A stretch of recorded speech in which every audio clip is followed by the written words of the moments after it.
होगा।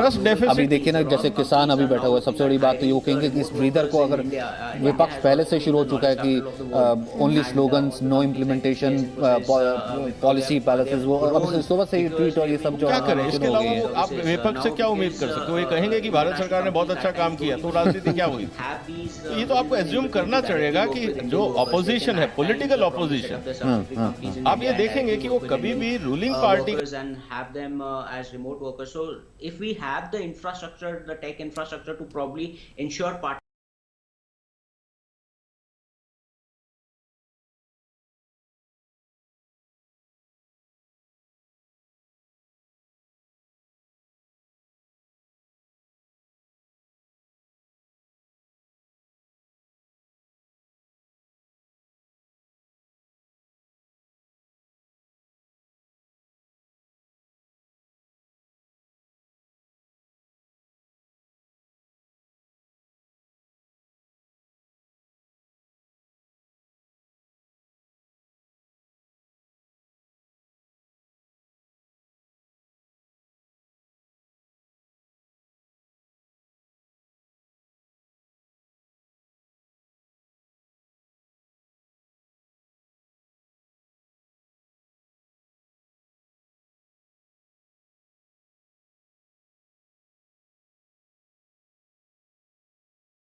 Please.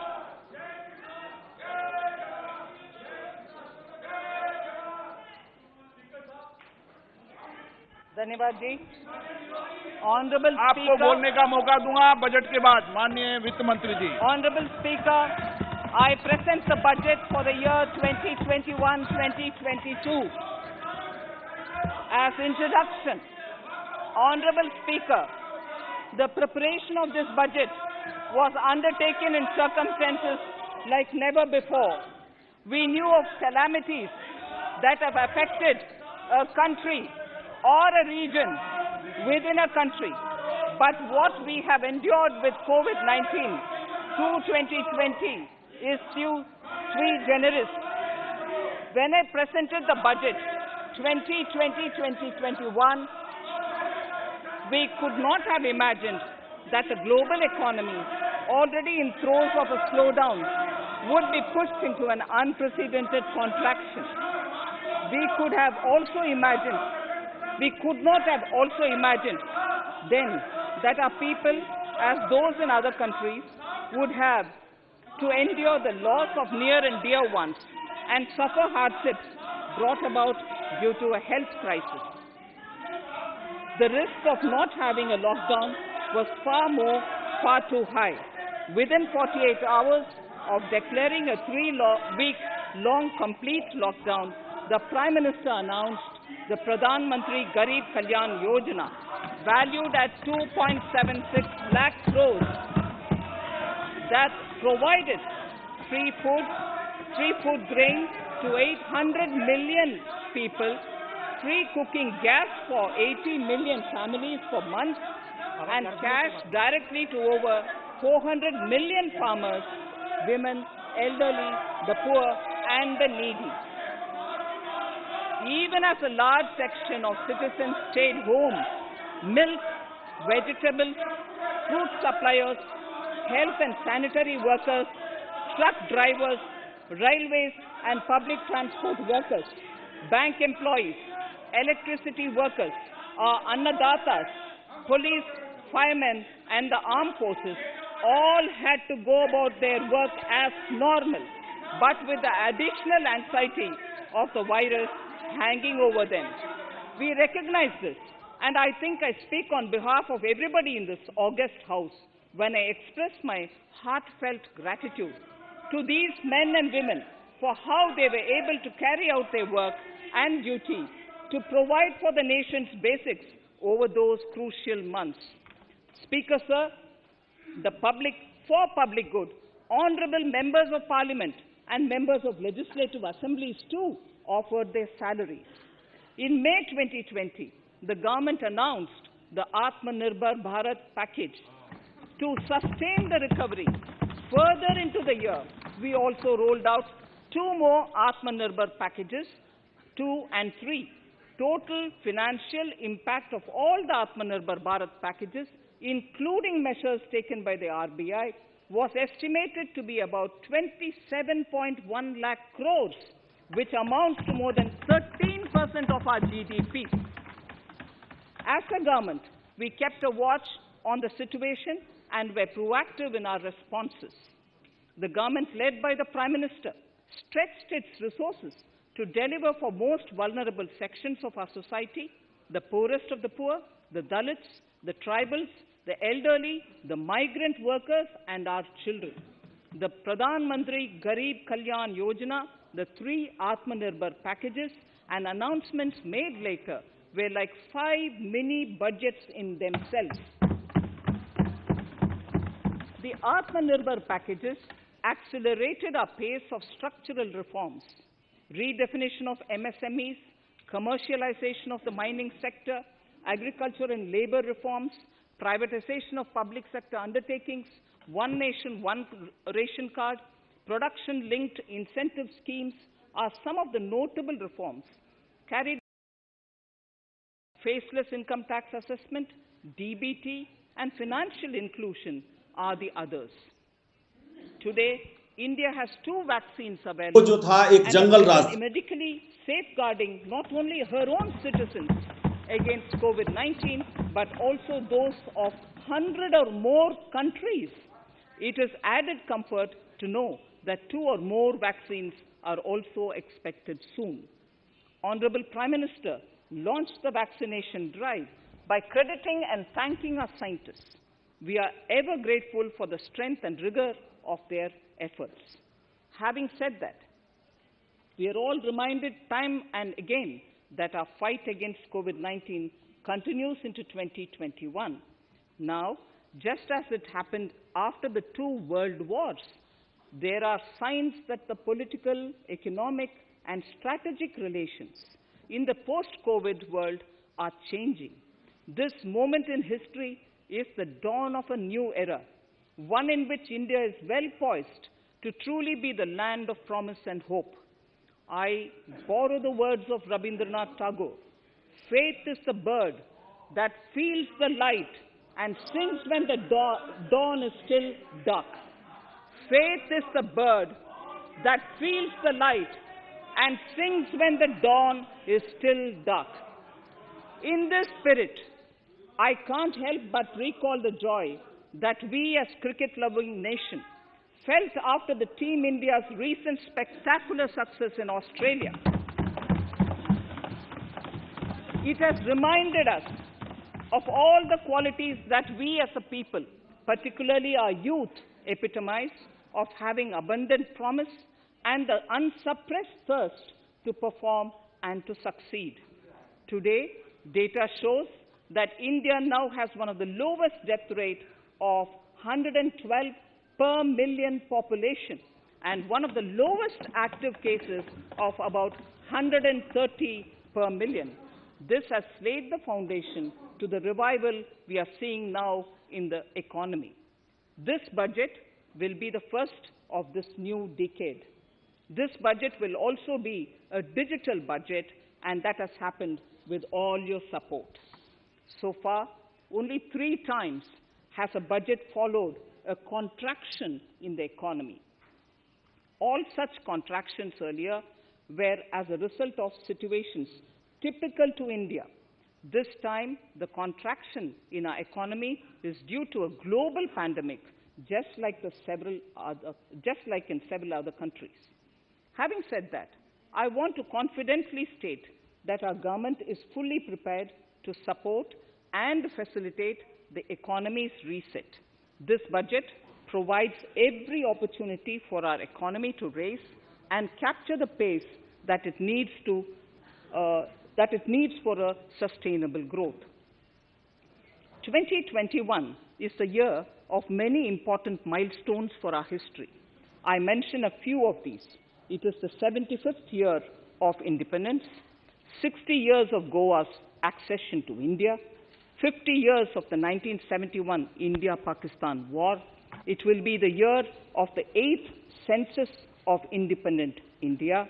It will also be India's turn at the BRICS presidency, the year for our Chandrayaan-3 mission, and the Haridwar Mahakumbh.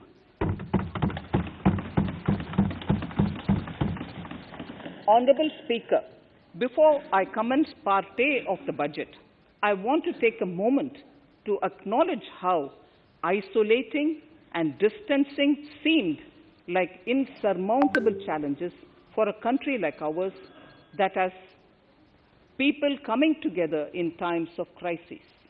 It hurts us in many ways. It hurt us in many ways. I bow my head in respect to every citizen for the endurance shown in facing what was an undeniably a tough year for all our physical and mental well-being. Part A. In Part A, I wish to lay a vision for Atmanirbhar Bharat. Atmanirbhar Bharat or Atmanirbharta is not a new idea. Ancient India was largely self-reliant and equally a business epicenter of the world. Atmanirbhar Bharat is an expression of the 130 crore Indians who have full confidence in their capabilities and skills. We are already part of international groupings such as the G20 and the BRICS, the Coalition for Disaster Resilient Infrastructure, and the International Solar Alliance are realities today due to India's efforts. The proposals in Part A will further strengthen the sankalp of nation first, doubling farmers' income, strong infrastructure, healthy India, good governance, opportunities for youth, education for all, women empowerment, and inclusive development, among others. Additionally, also on the path to fast implementation are the 13 promises we had made in the budget of 2015-16, which were to materialize during the Amrit Mahotsav of 2022 on the 75th year of our independence. They too resonate with the vision of Atmanirbharta. The budget proposals for 21-22 rest on 6 pillars: health and well-being, physical and financial capital and infrastructure, inclusive development for aspirational India, reinvigorating human capital, innovation and R&D, and a 6th, minimum government and maximum governance.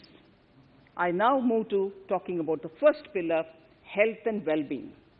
Even at the outset, I would like to say that the investment on health infrastructure in this budget has increased substantially. Progressively, as institutions absorb more, we shall commit more. Taking a holistic approach to health, we focus on strengthening three areas: preventive, curative, and well-being. Health systems. A new centrally sponsored scheme, PM Atmanirbhar Swasth Bharat Yojana, will be launched with an outlay of about 64,180 crores over 6 years. This will develop capacities of primary, secondary, and tertiary care health systems, strengthen existing national institutions, and create new institutions to cater to detection and cure of new and emerging diseases. This will be in addition to the National Health Mission. The main interventions under the scheme are support for over 17,000 rural and 11,000 urban health and wellness centers, setting up integrated public health labs in all districts, and 3,382 block public health units in 11 states, establishing critical care hospital blocks in 602 districts and 12 central institutions, strengthening of National Center for Disease Control, its 5 regional branches and 20 metropolitan health surveillance units, expansion of the integrated health information portal to all states and UTs to connect all public health labs, operationalization of 17 new public health units, and strengthening of 33 existing public health units at points of entry, that is, at 32 airports, 11 seaports, and 7 land crossings, setting up of 15 health emergency operation centers and 2 mobile hospitals, and setting up of a National Institution for One Health, a regional research platform for WHO, World Health Organization, Southeast Asia Region Office, 9 biosafety level 3 laboratories, and 4 regional national institutes for virology. Nutrition.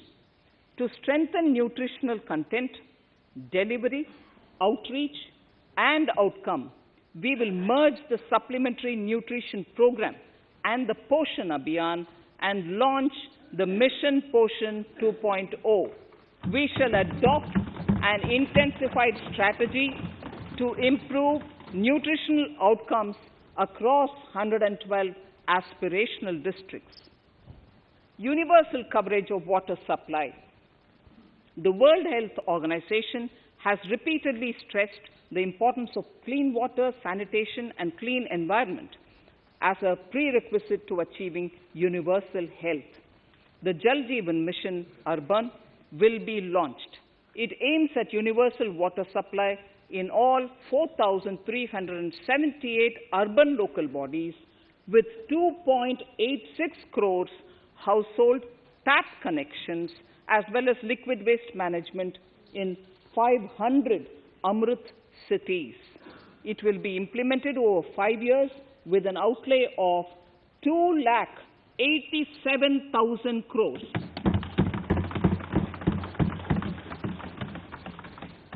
Swachh Bharat and Swasth Bharat. For further Swachhata of urban India, we intend to focus on complete fecal sludge management and wastewater treatment, source segregation of garbage, reduction in single-use plastic, reduction in air pollution by effectively managing waste from construction and demolition activities, and bioremediation of all legacy dump sites. The Urban Swachh Bharat Mission 2.0 will be implemented with a total financial allocation of 1,41,678 crores over a period of 5 years from 2021. Clean air. To tackle the burgeoning problem of air pollution, I propose to provide an amount of 2,217 crores of rupees for 42 urban centers with 1 million plus population in this budget. Scrapping policy. We are separately announcing, Honorable Speaker, a voluntary vehicle scrapping policy to phase out old and unfit vehicles. This will help in encouraging fuel-efficient, environment-friendly vehicles, thereby reducing vehicular pollution and oil import bills. Vehicles would undergo fitness tests in automated fitness centers after 20 years in case of personal vehicles and after 15 years in case of commercial vehicles. Details of the scheme will be separately shared by the ministry. Vaccines. The pneumococcal vaccine, a made-in-India product, is presently limited to only 5 states. It will be rolled out across the country. This will avert more than 50,000 child deaths annually. Honorable Speaker, I have provided 35,000 crores of rupees for COVID-19 vaccine in this year 21-22. I am committed to provide further funds if required. So the budget outlay for health and well-being is 2,23,846 crores in this BE 21-22 as against the BE of only 94,452 crores, and it marks an increase of 137%. The details of the same are at Annexure 1 of the speech. Honorable Speaker, I now move to the second pillar, physical and financial capital and infrastructure. Atmanirbhar Bharat, production-linked incentive schemes are things which I would like to place an emphasis. For a $5 trillion economy, our manufacturing sector has to grow in double digits on a sustained basis. Our manufacturing companies need to become an integral part of global supply chains, possess core competence and cutting-edge technology. To achieve all of the above, PLI schemes to create manufacturing global champions for an Atmanirbhar Bharat have been announced for 13 sectors. For this, the government has committed nearly 1.97 lakh crores over 5 years starting this financial year. This initiative will help bring scale and size in key sectors, create and nurture global champions, and provide jobs to our youth. Textiles. To enable the textile industry to become globally competitive, attract large investments, and boost employment generation, a scheme of Mega Investment Textiles Park will be launched in addition to the PLI schemes. This will create world-class infrastructure with plug-and-play facilities to create global champions in exports. 7 textile parks will be established over 3 years. Infrastructure. The National Infrastructure Pipeline, which I announced in December 2019, is the first of its kind. Whole of government exercise ever undertaken by Government of India. The NIP was launched with 6,835 projects. The project pipeline has now expanded to 7,400 projects.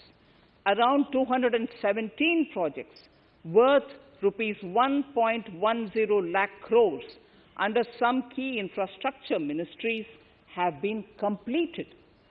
The NIP is a specific target which this government is committed to achieving over the coming years. It will require a major increase in funding from both the government and the financial sector. In this budget, I propose to take concrete steps to do this in 3 ways. Firstly, by creating the institutional structures. Secondly, by a big thrust on monetizing assets. And thirdly, by enhancing the share of capital expenditure in central and state budgets. Infrastructure needs long-term debt financing. A professionally managed development financial institution is necessary to act as a provider, enabler, and catalyst for infrastructure financing. Accordingly, I shall introduce a bill to set up a development financial institution. I have provided a sum of 20,000 crore rupees to capitalize this institution. The ambition is to have a lending portfolio of at least 5 lakh crores for this DFI within 3 years' time. Debt financing of InvITs and REITs by foreign portfolio investors will be enabled by making suitable amendments in the relevant legislations. This will further ease access of finance to InvITs and REITs, thus augmenting funds for infrastructure and real estate sectors. Asset monetization. Monetizing operating public infrastructure. Monetizing operating public infrastructure assets is a very important financing option for new infrastructure construction. A national monetization pipeline of potential brownfield infrastructure assets will be launched. An asset monetization dashboard will also be created for tracking the progress and to provide visibility to investors. Some important measures in the direction of monetization are National Highways Authority of India and the PGCIL each have sponsored one InvIT that will attract international and institutional investors.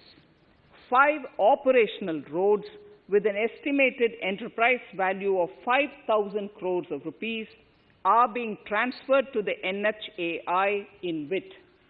Similarly, transmission assets of value 7,000 crores will be transferred to the PGCIL InvIT. Railways will monetize dedicated freight corridor assets for operations and maintenance after commissioning. A next lot of airports will be monetized for operations and management concessions.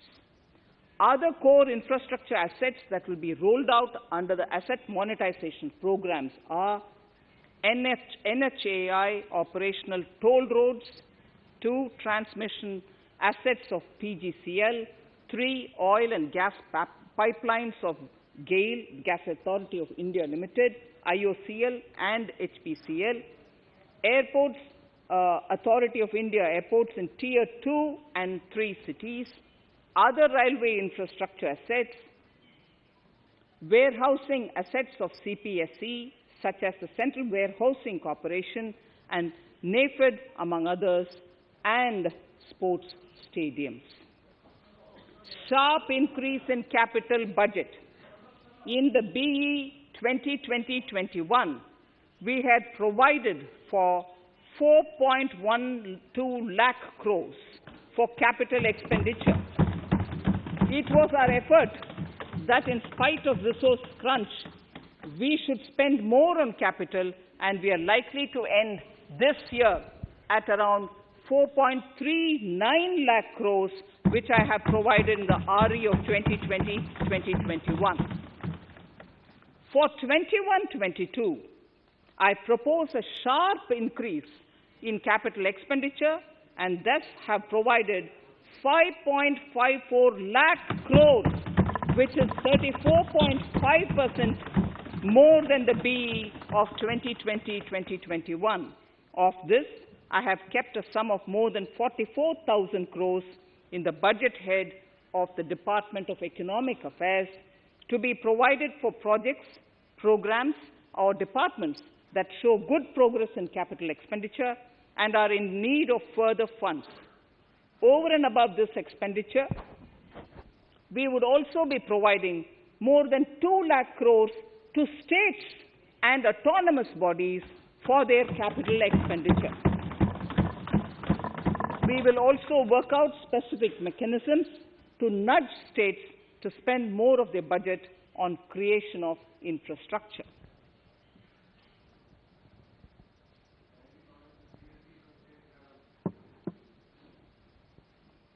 Roads and highways infrastructure. More than 13,000 kilometer length of roads at a cost of 3.3 lakh crores has already been awarded under the 5.35 lakh crores Bharatmala Pariyojana project, of which 3,800 kilometers have been constructed. By March 2022, we would be awarding another 8,500 kilometers and complete an additional 11,000 kilometers of national highway corridors. To further augment road infrastructure, more economic corridors are also being planned. Some are 3,500 kilometers of national highway works in the state of Tamil Nadu at an investment of 1.03 lakh crores. These include Madurai-Kollam corridor, Chittoor-Tachur corridor, and construction will start next year. Second, 1,100 kilometers of national highway works in the state of Kerala at an investment of 65,000 crores, including 600 kilometer section of Mumbai-Kanyakumari corridor in Kerala.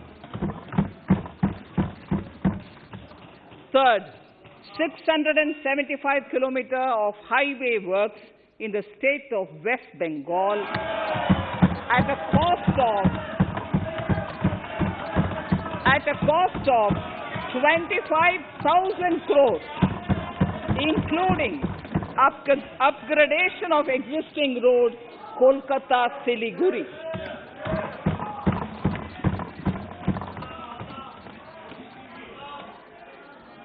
National highway works of around 19,000 crores are currently in progress in the state of Assam.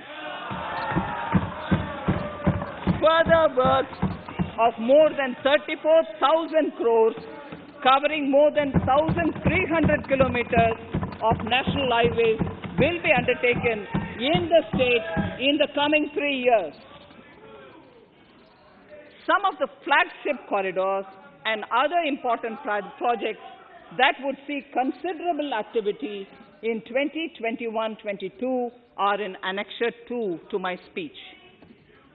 I am also providing an enhanced outlay of 1,18,101 crores for Ministry of Road Transport and Highways, of which 1,08,230 crores is for capital, the highest ever provided. Railway infrastructure. Honorable Speaker, sir, Indian Railways have prepared a National Rail Plan for India 2030. The plan is to create a future-ready railway system by 2030. Bringing down the logistic costs for an industry is at the core of our strategy to enable Make in India. It is expected that Western Dedicated Freight Corridor and Eastern Dedicated Freight Corridor will be commissioned by June 2022. The following additional initiatives are also proposed. The Sonnagar-Gomo sections, 263 kilometers of Eastern Dedicated Freight Corridor will be taken up in PPP mode in this year itself. Gomo-Dankuni section of 274.3 kilometers will be also taken up shortly in short succession. We will undertake future dedicated freight corridor projects namely East Coast Corridor from Kharagpur to Vijayawada, East-West Corridor from Bhusaval to Kharagpur to Dankuni, and North-South Corridor from Itarsi to Vijayawada. Detailed project reports will be undertaken in the first phase.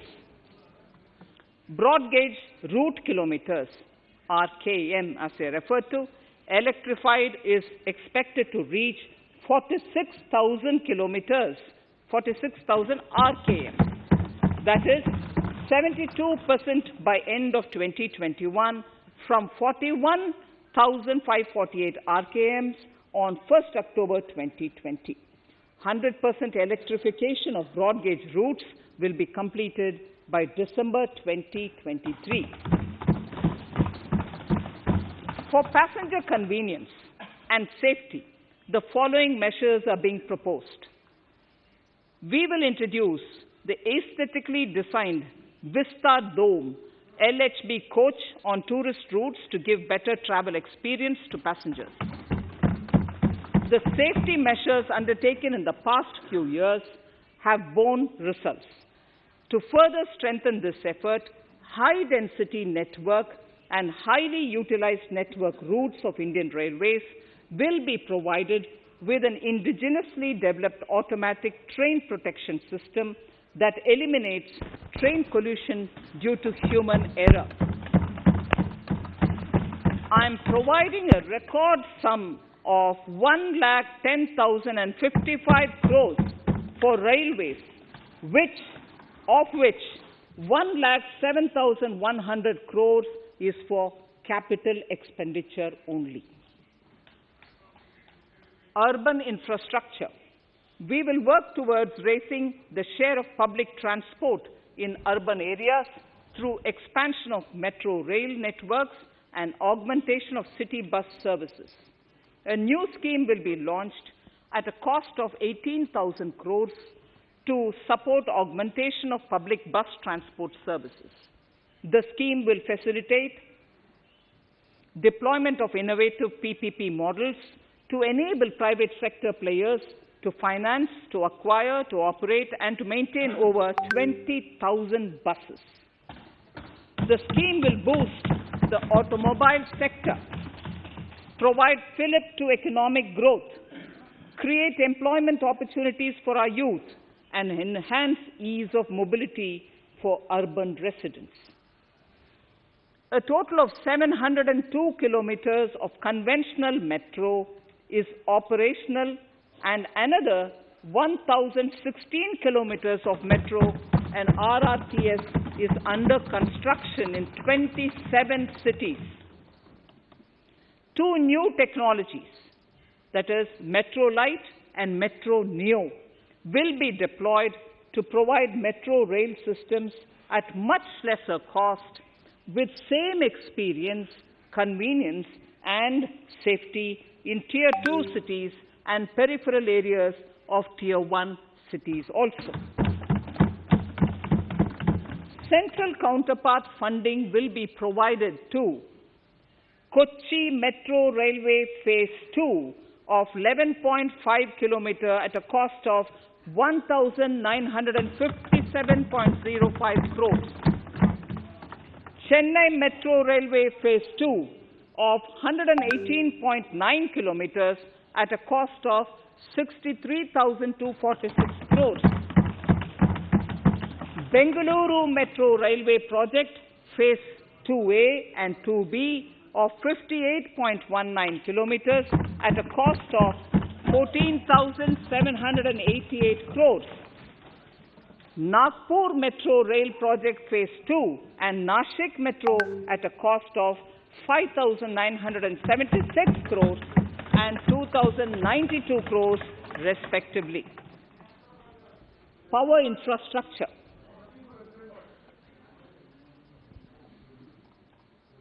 The past 6 years have seen a number of reforms and achievements in power sector.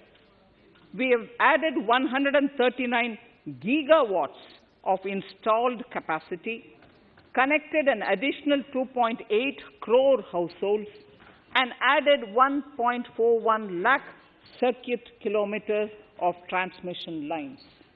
The distribution companies across the country are monopolies, either government or private. There is a need to provide choice to the consumers by promoting competition. A framework will be put in place to give consumers alternatives to choose from among more than one distribution companies. I read that sentence again. A framework will be put in place to give consumers alternatives to choose from among more than one distribution company. The viability of distribution companies is a serious concern. A revamped, reforms-based, results-linked power distribution sector scheme will be launched with an outlay of 3,05,984 crores over 5 years. The scheme will provide assistance to DISCOMs for infrastructure creation, including prepaid smart metering, feeder separation, upgradation of systems, etc., tied to financial improvements. Prime Minister, while speaking at the third Reinvestment Conference in November 2020, had announced plans to launch a comprehensive national hydrogen energy mission. It is now proposed to launch a hydrogen energy mission in 2021-22 for generating hydrogen from green power sources. Ports, shipping and waterways. Major ports will be moving from managing their operational services on their own to a model where a private partner will manage it for them. For the purpose, 7 projects worth more than 2,000 crores will be offered by the major ports on private-public partnership mode in FY 21-22. A scheme for promoting flagging of merchant ships in India will be launched by providing subsidy support to Indian shipping companies in global tenders floated by ministries and CPSCs. An amount of 1,624 crores will be provided over 5 years. This initiative will enable greater training and employment opportunities for Indian seafarers, besides enhancing Indian companies' share in global shipping. India has enacted Recycling of Ships Act in 2019 and acceded to the Hong Kong International Convention. Around 90 ship recycling yards at Alang in Gujarat have already achieved HKC compliant certificates.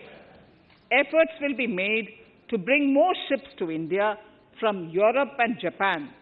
Recycling capacities of around 4.5 million light displacement ton LDT will be doubled by 2024.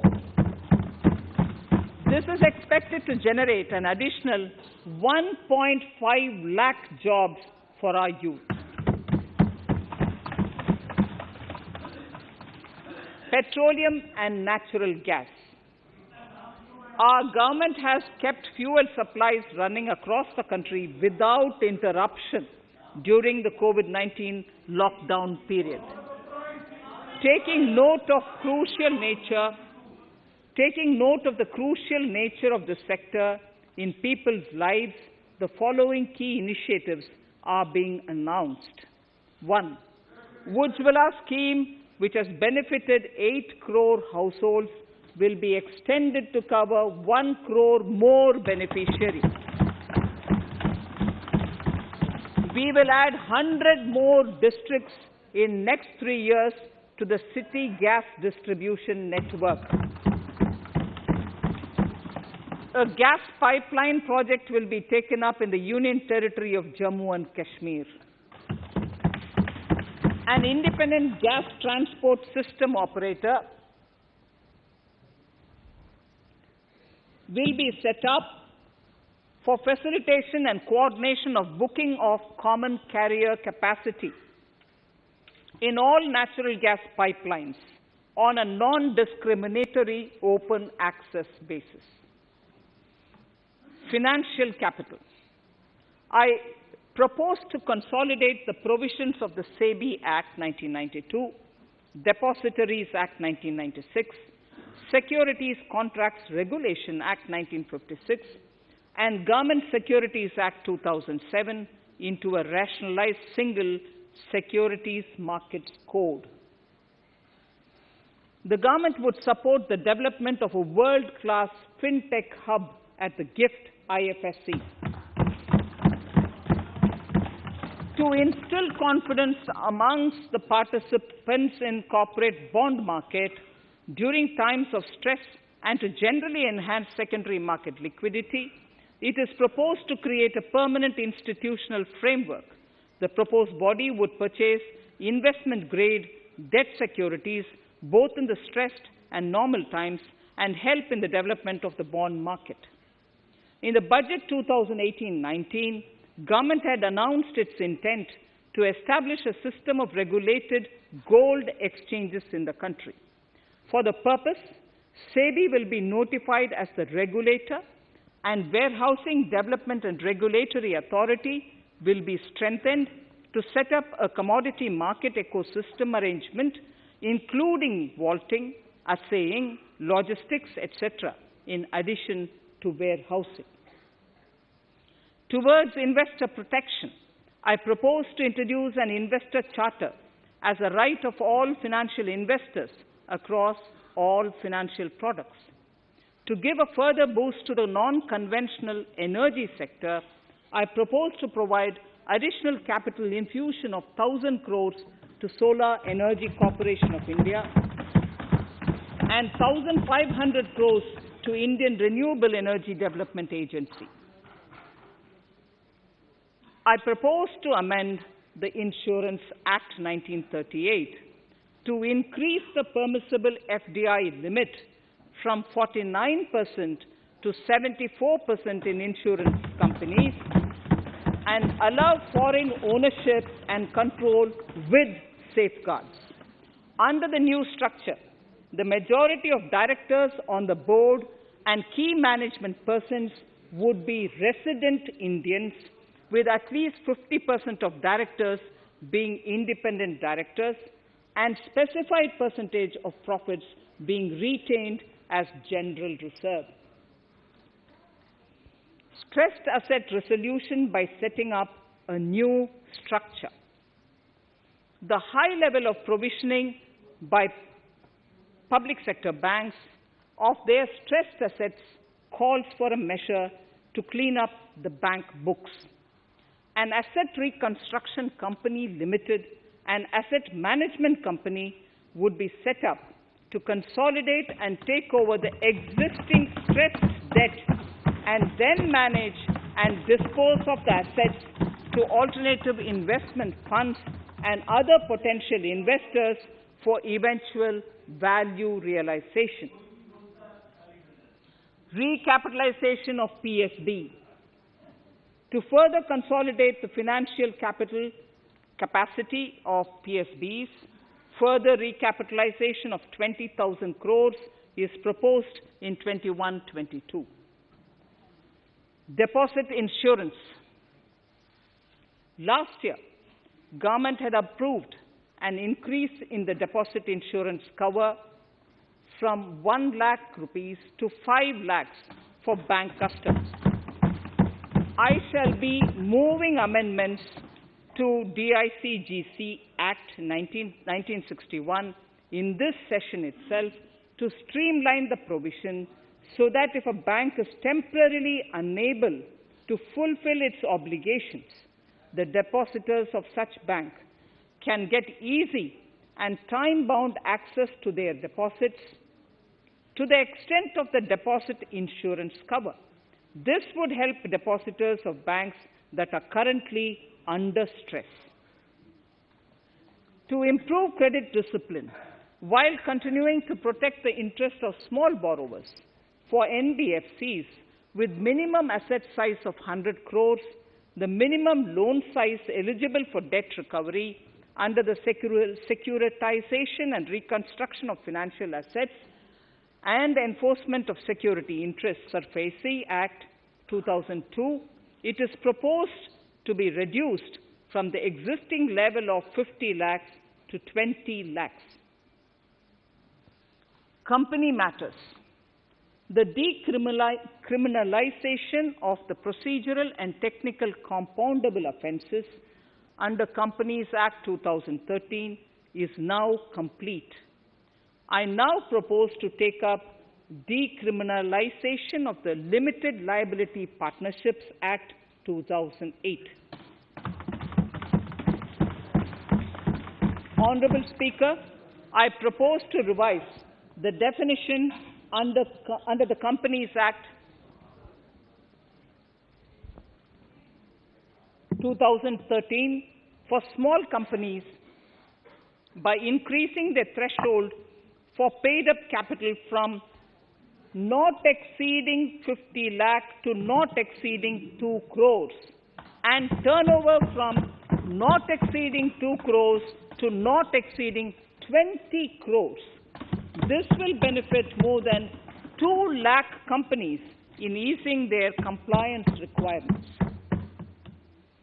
As a further measure which directly benefits startups and innovators, I propose to incentivize the incorporation of one-person companies by allowing one-person companies to grow without any restriction on paid-up capital and turnover, allowing their conversion into any other type of company at any time, reducing the residency limit for an Indian citizen to set up an one-person company from 182 days to 120 days, and allow also non-resident Indians to incorporate OPCs in India. This will be a big boost for startups. To ensure faster resolution of cases, the NCLT framework will be strengthened, e-court system shall be implemented, and alternate methods of debt resolution and special framework for MSMEs shall be introduced. During the coming fiscal, we will be launching data analytics, artificial intelligence, machine learning driven MCA 2.1 version to MCA 21 version 3.0. MCA 21 version 3.0. This version 3.0 will have additional modules for e-scrutiny, e-adjudication, e-consultation, and compliance management. Disinvestment and strategic sale. In spite of COVID-19, we have kept working towards strategic disinvestment. A number of transactions, namely BPCL, Air India, Shipping Corporation of India, Container Corporation of India, IDBI Bank, Bharat Earth Movers Limited, Pavan Hans, Neelachal Ispat Nigam Limited, among others, would be completed in 21-22. Other than IDBI Bank, we propose to take up the 2 public sector banks and 1 general insurance company in the year 21-22. This would require legislative amendments, and I propose to introduce the amendments in this session itself. In 21-22, we would also bring the IPO of LIC, for which I am bringing the requisite amendments in this session itself. In the Atmanirbhar package, I had announced that we will come out with a policy of strategic disinvestment of public sector enterprises. I'm happy to inform the House that the government has the government has approved the said policy. The policy provides a clear roadmap for disinvestment in all non-strategic and strategic sectors. We have kept 4 areas that are strategic, where bare minimum CPSEs will be maintained and rest privatized. In the remaining sectors of all CPSEs will be privatized. The main highlights of the policy are mentioned in Annexure 3. To fast forward the disinvestment policy, I'm asking NITI to work out on the next list of centre public sector companies that would be taken up for strategic disinvestment. To similarly incentivize states to take to disinvestment of their public sector companies, we will work out an incentive package of central funds to states. Idle assets will not contribute to Atmanirbhar Bharat. The non-core assets largely consist of surplus land with government ministries and departments and public sector enterprises. Monetizing of land can either be by way of direct sale or concession or by similar means. This requires special abilities, and for this purpose, I propose to use a special purpose vehicle in the form of a company that would carry out this activity. In order to ensure timely completion of closure of sick or loss-making CPSEs, we will introduce a revised mechanism that will ensure timely closure of such units. I have estimated 1,75,000 crores as receipts from disinvestment in BE 21-22.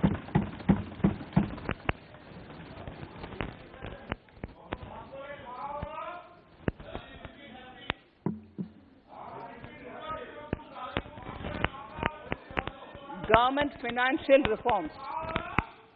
Under the Treasury single account, the TSA system, autonomous bodies directly draw funds from the government's account at the time of actual expenditure, saving interest costs. We will extend the TSA system for universal application from 21-22. On the recommendation of the 15th Finance Commission, we have undertaken a detailed exercise to rationalize and bring down the number of centrally sponsored schemes. This will enable consolidation of outlays for better impact. The government is committed to the development of multi-state cooperatives and will provide all support to them. To further streamline the ease of doing business for cooperatives, I propose to set up a separate administrative structure for them.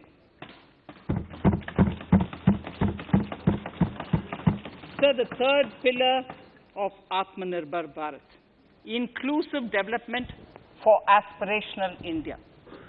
Honorable Speaker, sir, under this pillar, I will cover agriculture and allied sectors, farmers' welfare and rural India, migrant workers and labor, and financial inclusion. Agriculture. Our government is committed to the welfare of farmers. The MSP regime has undergone a sea change to assure price that is at least 1.5 times the cost of production across all commodities.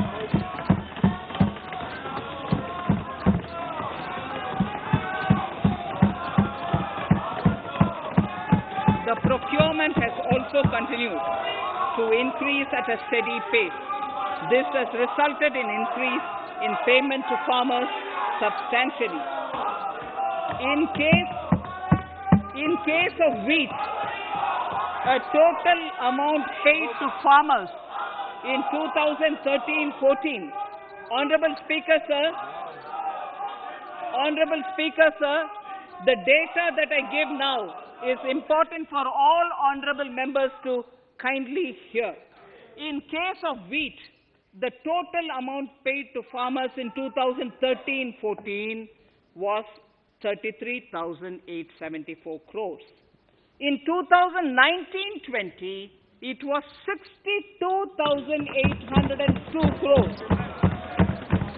And even better, Honorable Speaker, In 2020-2021, this amount paid to farmers was 75,060 crores.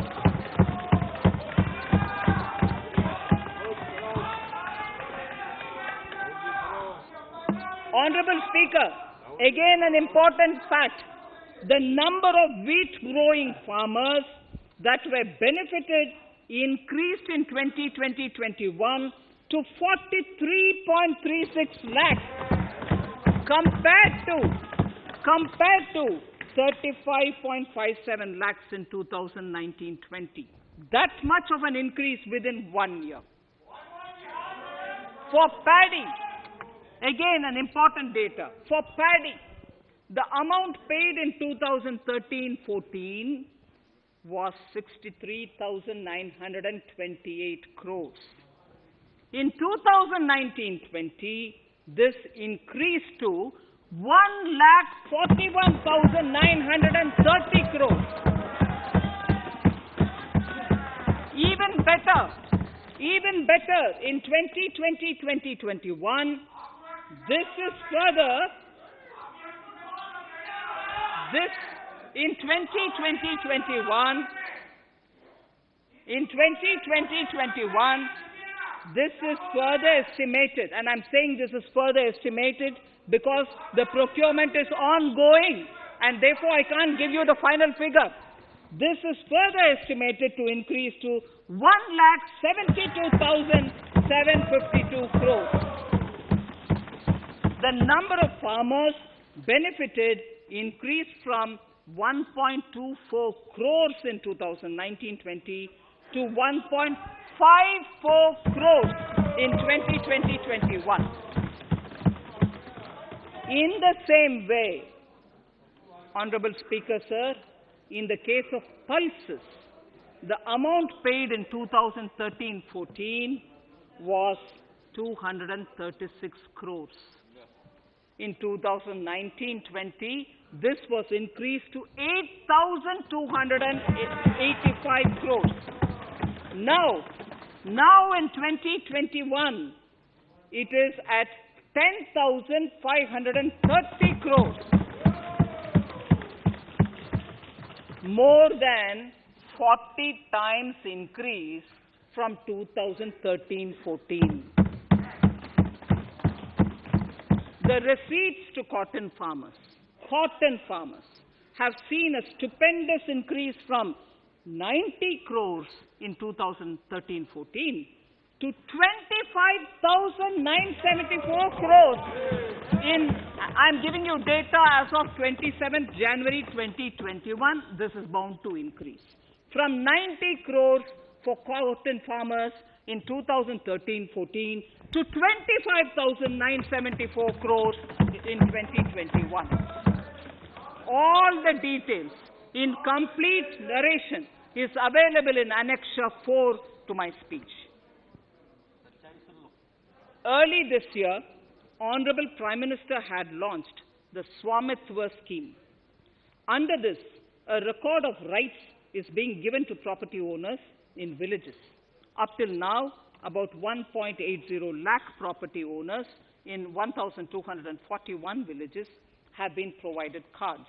I propose during 21-22 to extend this to cover all states and union territories. To provide adequate credit to our farmers, I have enhanced the agricultural credit target to 16.5 lakh crores in this year. We will focus on ensuring increased credit flow to animal husbandry, Pashupalan, dairy, and to Matsyakar, to the fisheries. We are enhancing the allocation to the Rural Infrastructure Development Fund from 30,000 crores to 40,000 crores. The Micro Irrigation Fund, with a corpus of 5,000 crores, has been created under NABARD.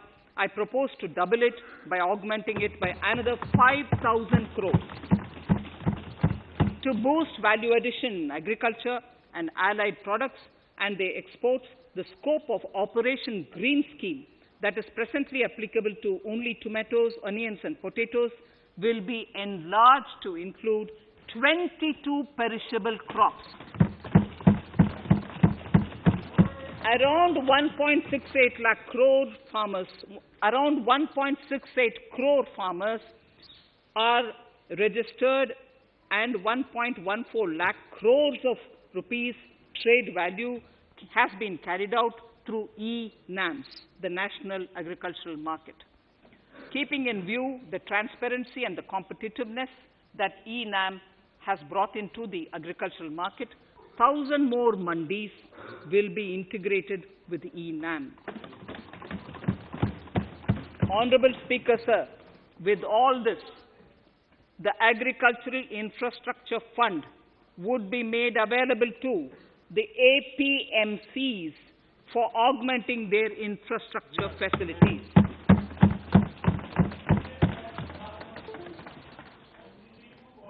Fisheries. I'm proposing substantial investments in the development of modern fishing harbors and fish landing centers. To start with, 5 major fishing harbors, Kochi, Chennai, Visakhapatnam, Paradip, and Petua Ghat, will be developed as hubs for economic activity. We will also develop inland fishing harbors and fish landing centers along the banks of rivers and waterways. Seaweed farming is an emerging sector with potential to transform the lives of coastal communities. It will provide large-scale employment and additional incomes. To promote seaweed farming and cultivation, I propose a multi-purpose seaweed park to be established in Tamil Nadu. Migrant workers and laborers. We have launched the One Nation, One Ration Card scheme, through which beneficiaries can claim their rations anywhere in the country. Migrant workers in particular benefit from the scheme. Those staying away from their families can partially claim their ration where they are stationed, while their family in their native places can claim the rest. I'm happy to inform you that One Nation, One Ration Card plan is under implementation by 32 states and union territories, reaching about 69 crore beneficiaries. That's a total of 86% beneficiaries covered. The remaining 4 states and UTs will be integrated in the next few months. To further extend our efforts towards the unorganized labor force, migrant workers in particular, I propose to launch a portal that will collect relevant information on gig workers, building and construction workers, among others. This will help formulate health, housing, skill, insurance credit, and food schemes for all migrant workers. A process that began 20 years ago with the implementation of the 4 labor codes. For the first time globally, social security benefits will be extended to gig and platform workers.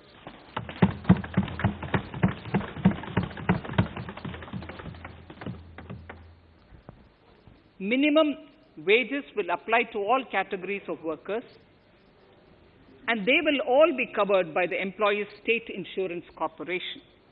Women will be allowed to work in all categories and also in the night shifts with adequate protection. At the same time, compliance burden on employers will be reduced with a single registration and licensing and online returns.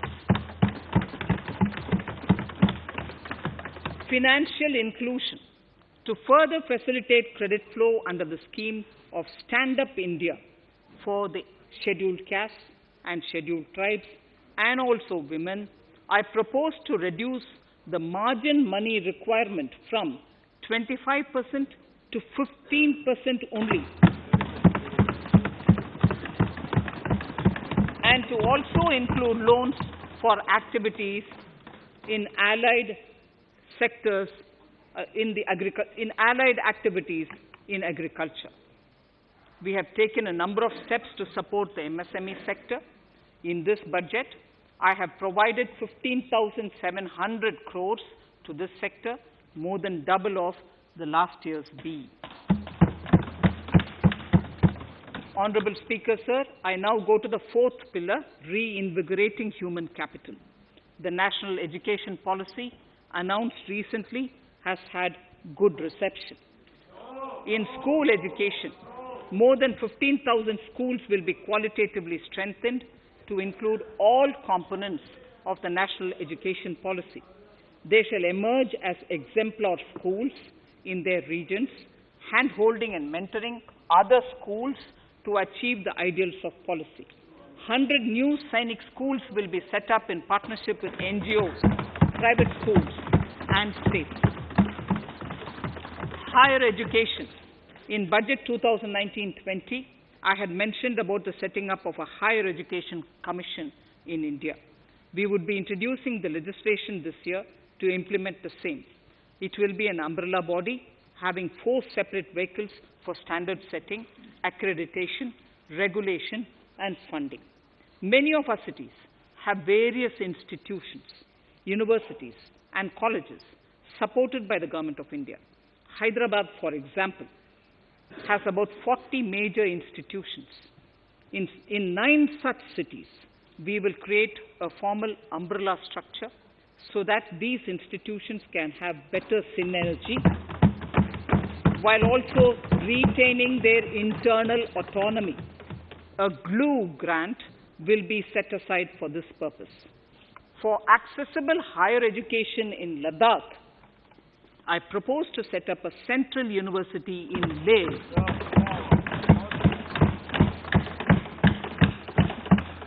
The other important projects to be taken up as a part of the NEP are listed in Annexure 5. Scheduled caste and scheduled tribes welfare. We have set ourselves a target of establishing 750 Eklavya model residential schools in our tribal areas. I propose to increase the unit cost of each such school from 20 crores, which is what it is now, to 38 crores, and for hilly and difficult areas to 48 crores. This would help creating robust infrastructure facilities for our tribal students. We have revamped the post-metric scholarship scheme for the welfare of scheduled caste students. I have also enhanced the central assistance in this regard. We are allotting 35,219 crores for 6 years till 25-26 to benefit 4 crores scheduled caste students. Skilling. In 2016, we had launched the National Apprenticeship Promotion Scheme. The government proposes to amend the Apprenticeship Act with a view to further enhancing apprenticeship opportunities for our youth. We will realign the existing scheme of National Apprenticeship Training Scheme for providing post-education apprenticeship, training of graduates and diploma holders in engineering. Over 3,000 crores will be provided for this purpose. An initiative is underway, Honorable Speaker, in partnership with the United Arab Emirates to benchmark skill qualifications, assessment and certification, accompanied by the deployment of certified workforce. We also have a collaborative training, intertraining program between India and Japan to facilitate transfer of Japanese industrial and vocational skills, techniques, and knowledge. We will take forward this initiative with many more countries also.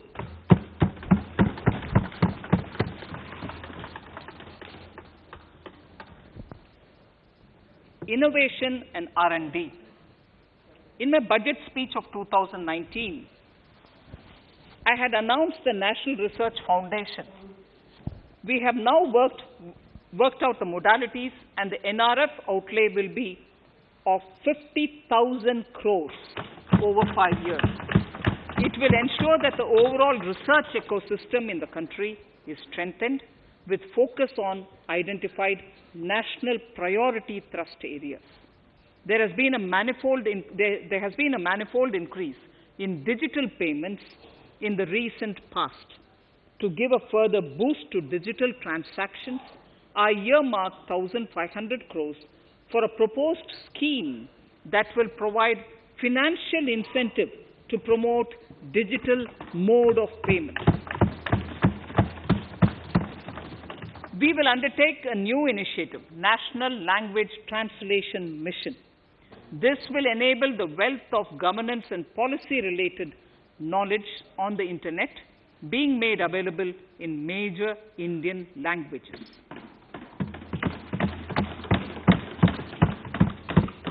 The new Space India Limited, a PSU, under the Department of Space, will execute the PSLV CS-51 launch, carrying the Amazonia satellite from Brazil, along with a few smaller Indian satellites. As part of the Gaganyaan mission activities, 4 Indian astronauts are being trained on generic spaceflight aspects in Russia. The first unmanned launch is slated for December 2021. Our oceans are a storehouse of living and non-living resources. To better understand this realm, we will launch a deep ocean mission with a budget outlay of more than maximum governance. We have taken a number of steps to bring reforms in tribunals in the last few years for speedy delivery of justice. Continuing with the reforms process, I now propose to take further measures to rationalize the functioning of tribunals. We have introduced the National Commission for Allied Healthcare Professionals Bill in Parliament. National Commission for Allied Healthcare Professionals Bill in the Parliament, with a view to ensure transparent and efficient regulation of 56 allied healthcare professionals. Additionally, to bring about transparency, efficiency, and governance reforms in the nursing profession, the National Nursing and Midwifery Commission Bill will be introduced by the government for passing. To have ease of doing business for those who deal with government or CPSEs and carry out contracts, I propose to set up a conciliation mechanism and mandate its use for quick resolution of contractual disputes. This will instill confidence in private investors and contractors.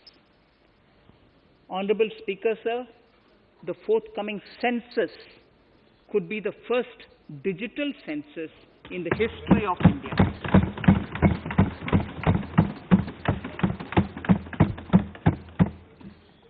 For this monumental milestone marking task, I have allocated 3,768 crores in this year, 21-22. Honorable Speaker, Goa is celebrating the Diamond Jubilee year of the state's liberation from Portuguese rule. From the Government of India's side, I propose to grant 300 crores to the Government of Goa for the celebration. I propose to provide 1,000 crores for the welfare of tea workers, especially women and children in Assam and West Bengal. A special scheme will be devised for the same.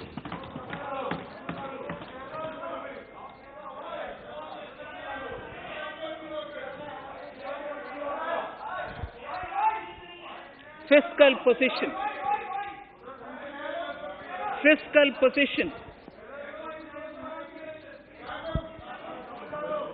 In these last few paragraphs of part A of my speech, I draw the attention of this august House to the fact that at the beginning of the current financial year, the pandemic's impact on the economy resulted in a weak revenue inflow. This was combined with high expenditure to provide essential relief to vulnerable sections of the society, especially the poor, the women, scheduled castes, and scheduled tribes. Unlike many other countries, we opted for a series of medium-sized packages during the pandemic so that we could calibrate and target our response according to the evolving situation. Once the health situation stabilized and the lockdown was being slowly lifted, we switched to ramping up government spending so as to revive domestic demand. As a result, against an original BE expenditure of 30.42 lakh crores for 2020-21, our RE estimates are 34.50 lakhs. 30.42 now within the year going up to 34.5 lakh crores. We have maintained quality of expenditure. The capital expenditure estimated in the RE is 4.39 lakh crores as against 4.12 lakh crores in the BE stage. So the beginning of the year, we had marked only 4.12 lakh, whereas it is 4.39 lakh crores as we end the year. Fiscal deficit in RE 2020-2021 is pegged at 9.5% of the GDP. Fiscal deficit in RE 2020 to 2021 is pegged at 9.5% of GDP. We have funded this through government borrowings, multilateral borrowings, small saving funds, and short-term borrowings. We would need another 80,000 crores, for which we would be approaching the market in these 2 months. We would be needing another 80,000 crores, for which we would be approaching the markets in these 2 months. To ensure that the economy is given the required push, our BE estimates for expenditure in 21-22 are 34.83 lakh crores. This includes 5.54 lakh crores as capital expenditure, an increase of 34.5% over the BE figure of 2020-2021. The fiscal deficit in BE 21-22 is estimated to be 6.8% of the GDP. The gross borrowing from the market for the next year would be around 12 lakh crores. We plan to continue with our path of fiscal consolidation and intend to reach the fiscal deficit level below 4.5% of the GDP by 2025-2026, with a fairly steady decline over the period. We hope to achieve the consolidation by first increasing the buoyancy of tax revenue through improved compliance, and secondly, by increased receipts from monetization of assets, including public sector enterprises and land. The Contingency Fund of India is being proposed to be augmented. The Contingency Fund of India is being proposed to be augmented from 500 crores to 30,000 crores through finance bill.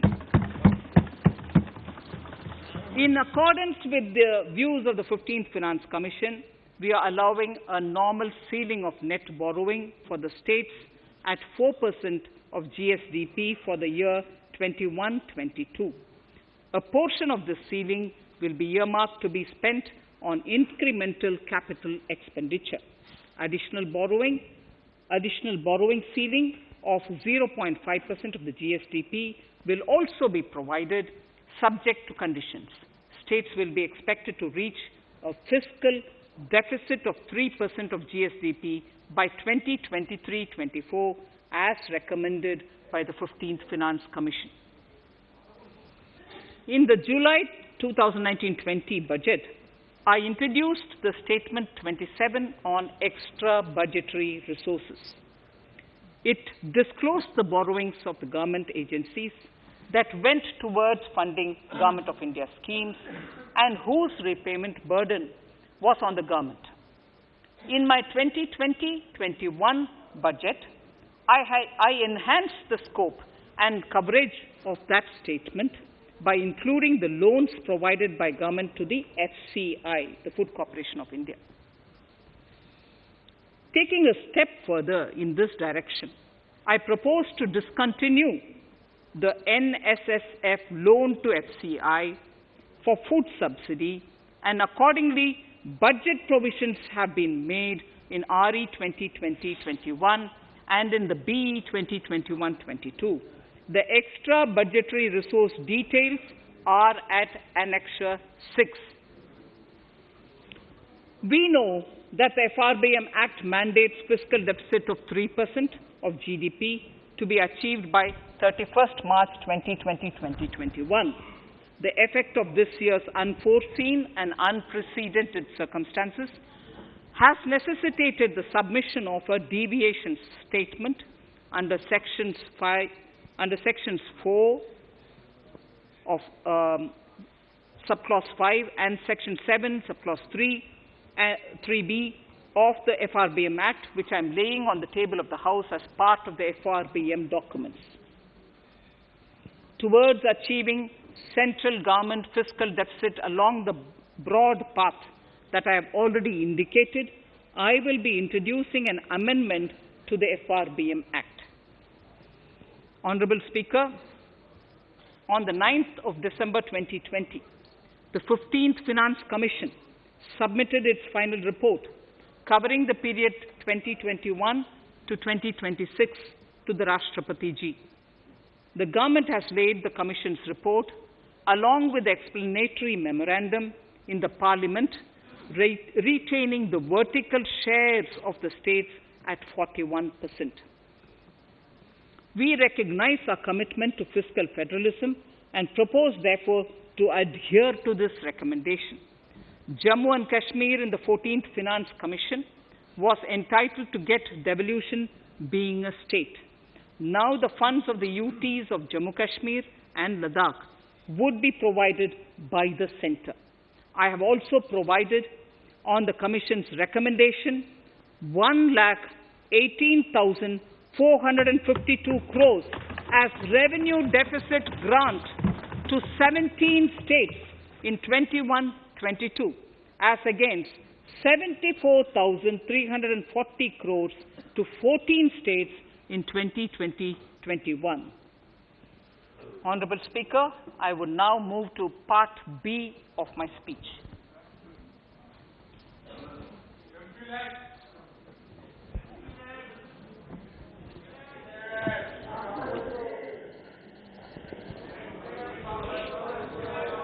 Honourable Speaker, the world is facing a serious challenge of the pandemic and its aftershock. In these trying times, when many economies are struggling to revive, our people and our industry have exhibited remarkable resilience. As I mentioned already, post-pandemic, a new world order seems to be emerging, one in which Asia is poised to occupy a prominent position, and India will have a leading role therein. In this scenario, our tax system has to be transparent, efficient, and should promote investments and employment in our country. At the same time, it should put minimum burden on our taxpayers. I borrow the words of Thiruvalluvar, the saint. Yetralum, Eatalum, Kathalum, Katha Vaguthalum, Nalla Valladarasu. A king or a ruler is the one who creates and acquires wealth, protects and distributes it for common good. Tirukkural. Direct tax proposals. Keeping this in mind, the words of Tirukkural, our government introduced a series of reforms in the direct tax system for the benefit of our taxpayers and the economy. Few months prior to the pandemic, in order to attract investments, we slashed our corporate tax rate to make it among the lowest in the world. The dividend distribution tax too was abolished. The burden of taxation on small taxpayers was eased by increasing rebates. In 2020, the return filers saw a dramatic increase to 6.48 crores from 3.31 crores in 2014. In the direct tax administration, we had recently introduced the faceless assessment and faceless appeal. I now seek to take further steps to simplify the tax administration, ease compliance, and reduce litigation.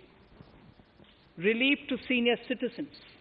I begin my direct tax proposals by offering my pranam to our senior citizens. Many of them, despite having foregone several basic necessities of their own, have strived to build our nation. Now, in the 75th year of independence of our country, when we continue our endeavor with renewed vigor, we shall reduce compliance burden on our senior citizens who are 75 years of age and above. For senior citizens who only have pension and interest income, I propose exemption from filing their income tax returns.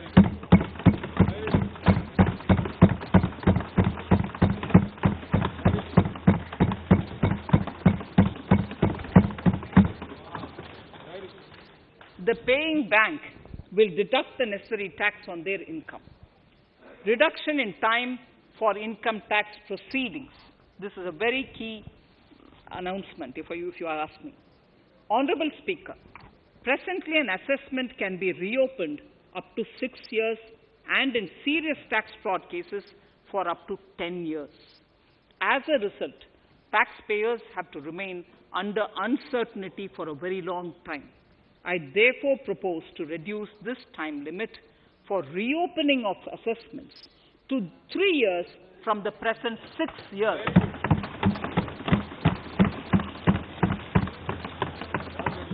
In serious tax evasion cases too, only where there is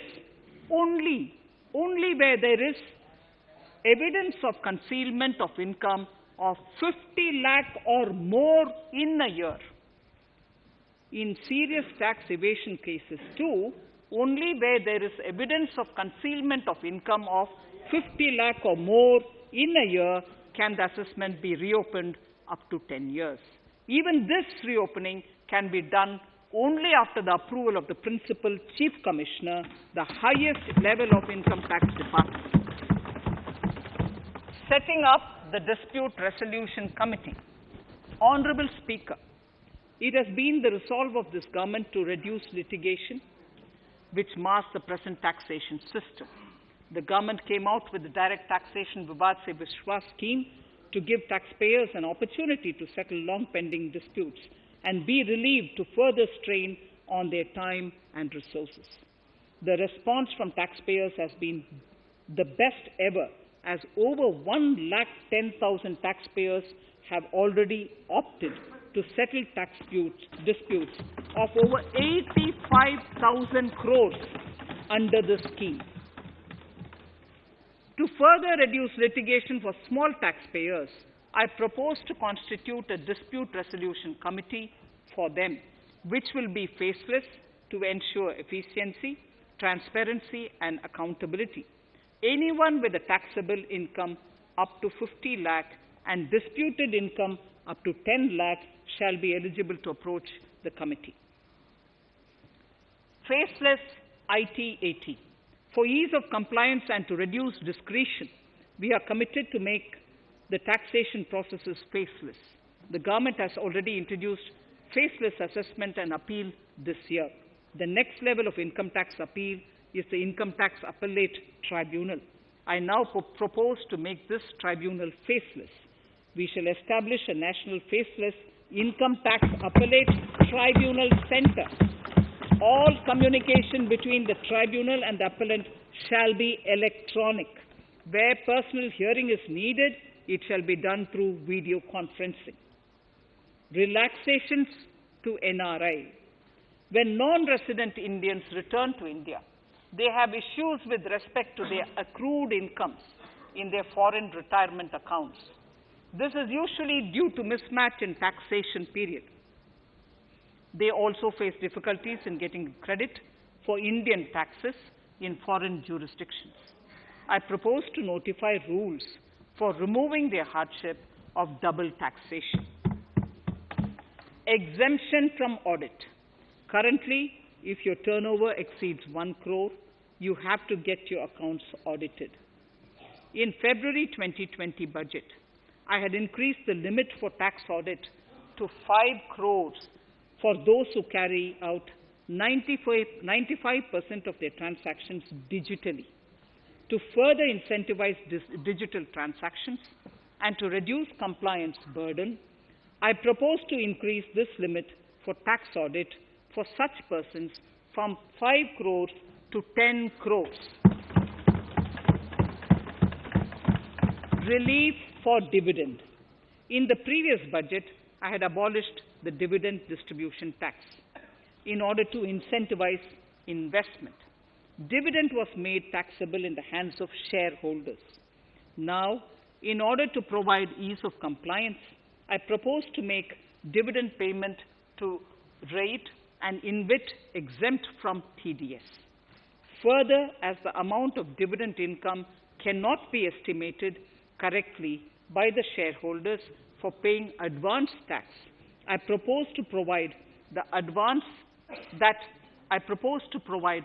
that advance tax liability on dividend income shall arise only after the declaration or payment of dividend. Also, for the foreign portfolio investors, I propose to enable deduction of tax on dividend income at lower treaty rate. Attracting foreign investment into infrastructure sector.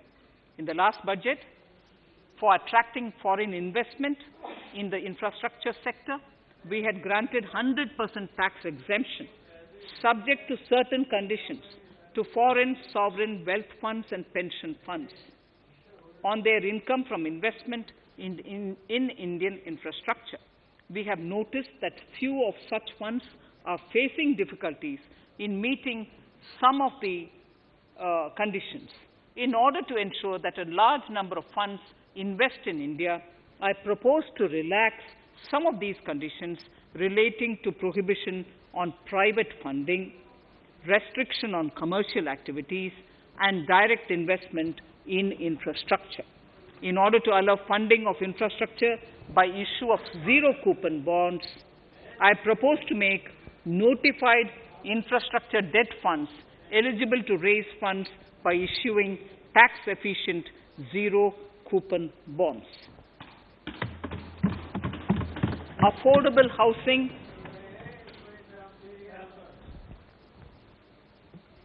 Affordable housing and rental housing. This government sees housing for all and affordable housing as priority areas. In July 2019 budget, I provided an additional deduction of interest amounting to 1.5 lakh for loan taken to purchase an affordable house. I propose to extend the eligibility of this condition by 1 more year to 31st March 2022. The additional deduction of 1.5 lakh shall therefore be available for loans taken up to 31st March 2022 for the purchase of affordable houses. Further, to keep up the supply of affordable houses, I propose that the affordable housing projects can avail a tax holiday for 1 more year till 31st March 2022. These are available now for projects also. We are committed to promote supply of affordable rental housing for migrant workers. For this, I propose to allow tax exemption for notified affordable rental housing projects. Tax incentives to IFSC. As I mentioned in Part A of this speech, the government is committed to making the International Financial Services Center in GIFT City a global financial hub. In addition to the tax incentives already provided, I propose to include, among others, tax holiday for capital gains for aircraft leasing companies, tax exemption for aircraft lease rentals paid to foreign lessors, tax incentive for relocating foreign funds in the IFSC, and to allow tax exemption to the investment division of foreign banks located in the IFSC. Pre-filling of returns. Honorable Speaker, in order to ease compliance for the taxpayer, details of salary income, tax payments, TDS, etc., already come pre-filled in income tax returns. To further ease filing of returns, details of capital gains from listed securities, dividend income, and interest from banks, post office, etc., will also be now pre-filled. Relief to small trusts. We hope to reduce compliance burden on small charitable trusts running educational institutions and hospitals. So far, there is a blanket exemption to such entities whose annual receipt does not exceed 1 crore of rupees. I now propose to increase this amount to 5 crores.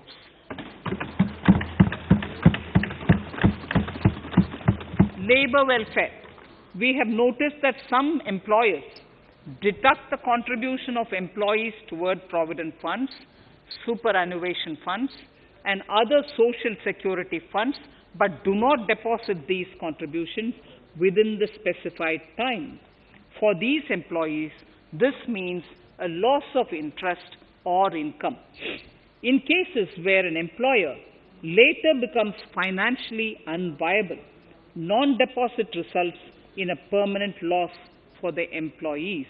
In order to ensure that employees' contributions are deposited on time, I reiterate that the late deposit of employees' contribution by the employer will not be allowed as deduction to the employer.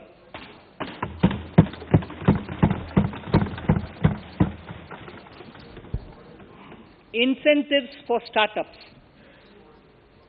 In order to incentivize startups in the country, I propose to extend the eligibility for claiming tax holiday for startups by 1 more year, till 31st March 2022.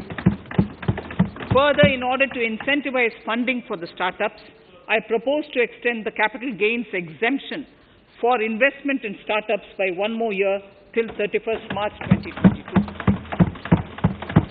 Sir, I now come to indirect tax proposals. GST. Before I come to my indirect tax proposals, I would like to appraise the House on GST. The GST is now 4 years old, and we have taken several measures to further simplify it. Some of the measures include nil return through SMS, quarterly return and monthly payment for small taxpayers, electronic invoice system, validated input tax statements, pre-filled editable GST return, and staggering of returns filing. The capacity of GST and system has also been enhanced. We have also deployed deep analytics and artificial intelligence to identify tax evaders and fake billers and launched special drives against them. The results speak for themselves. We have made record collections in the last few months. The GST Council has painstakingly thrashed out thorny issues. As chairperson to the Council, I want to assure this House that we shall take every possible measure to smoothen the GST further and to remove anomalies such as inverted duty structure. Custom duty rationalization. Our custom duty policy should have the twin objective of promoting domestic manufacturing and helping India get on to global value chain and export better. The thrust now has to be on easy access to raw materials and exports of value-added products. Towards this, last year, we started overhauling the customs duty structure, eliminating 80 outdated exemptions. I also thank everyone who responded overwhelmingly to a crowdsourcing call for suggestions on this revamp. I now propose to review more than 400 old exemptions this year. I repeat, I now propose to review more than 400 old exemptions this year. We will conduct this through extensive consultations, and from 1st October 2021, we will put in place a revised customs duty structure free of distortions. I also propose that any new customs duty exemptions, therefore, henceforth will have validity up to 31st March, following 2 years from the date of the issue. Electronic and mobile phone industry. Domestic electronic manufacturing has grown rapidly. We are now exporting items like mobiles and chargers. For greater domestic value addition, we are withdrawing a few exemptions on part of chargers and sub-parts of mobiles. Further, some parts of mobiles will move from nil rate to a moderate 2.5%. Iron and steel. MSMEs and other user industries have been severely hit by a recent sharp rise in iron and steel prices. Therefore, we are reducing customs duty uniformly to 7.5% on semis, flats, and long products of non-alloy, alloy, and stainless steels. To provide relief to metal recyclers, mostly MSMEs, I am exempting duty on steel scrap for a period up to 31st March 2022. Further, I am also revoking ADD and CVD on certain steel products. Also, to provide relief to copper recyclers, I am reducing duty on copper scrap from 5% to 2.5%. Textiles. The textile sector generates employment and contributes significantly to the economy.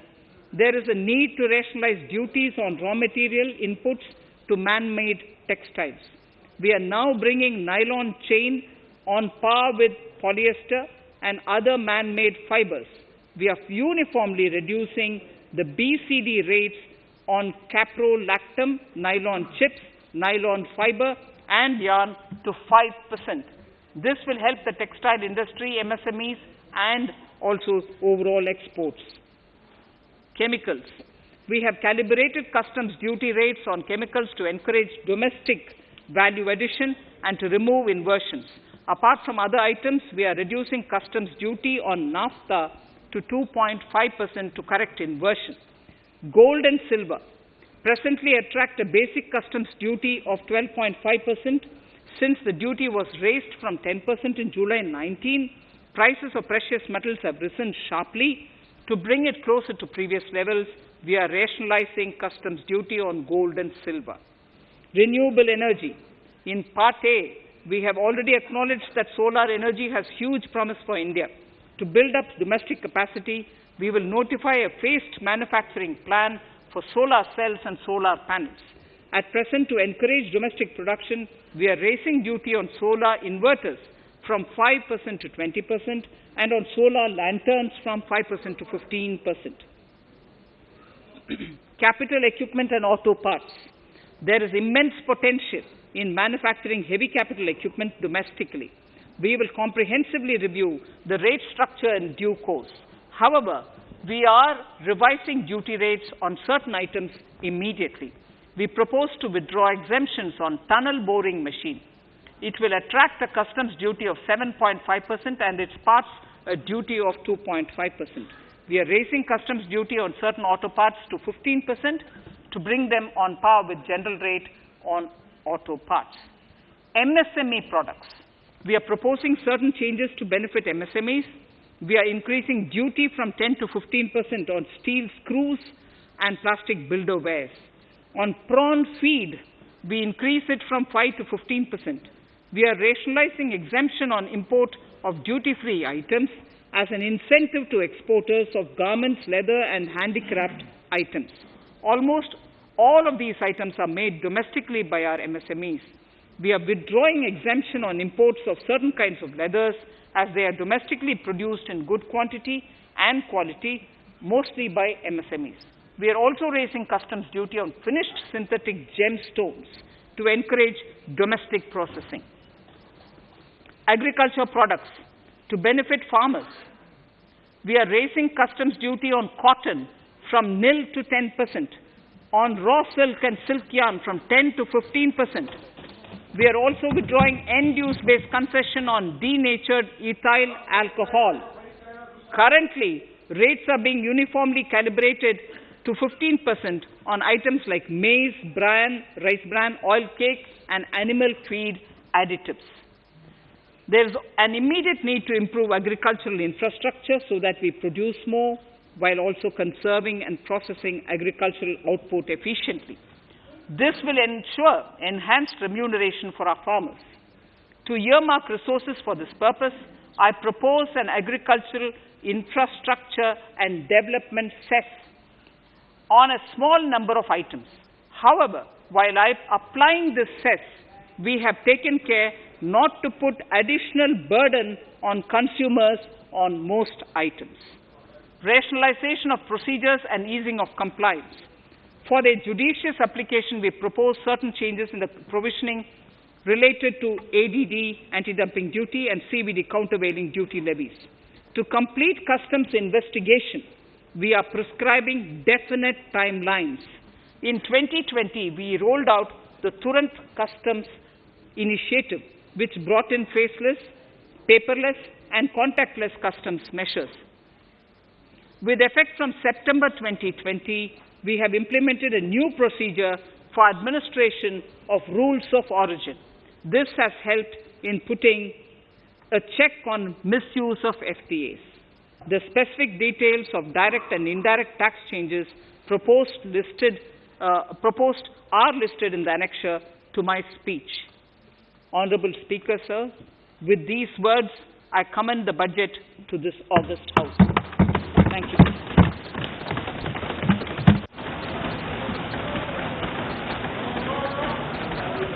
Item number 1, माननीय मंत्री जी, item number 1। Sorry, I don't have it with me. Sir, I wish to place on table the 15th Finance Commission report.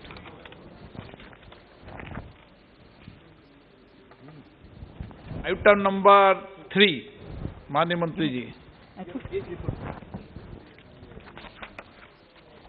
Sir, I wish to lay on the table the following statements under Section 3(1) of the Fiscal Responsibility and Budget Management Act 2003, the medium-term fiscal policy cum fiscal policy strategy statement and macroeconomic framework statement.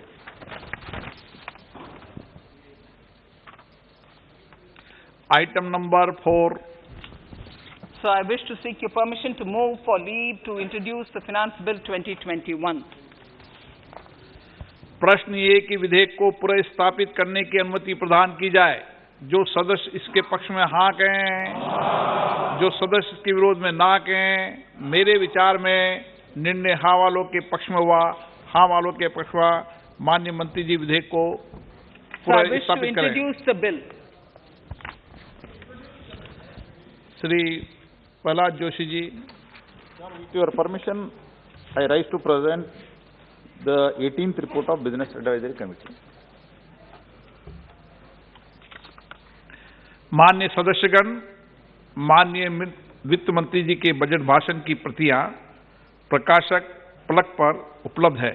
सदस्य अपनी प्रति प्रकाशन फलक से प्राप्त कर सकते हैं।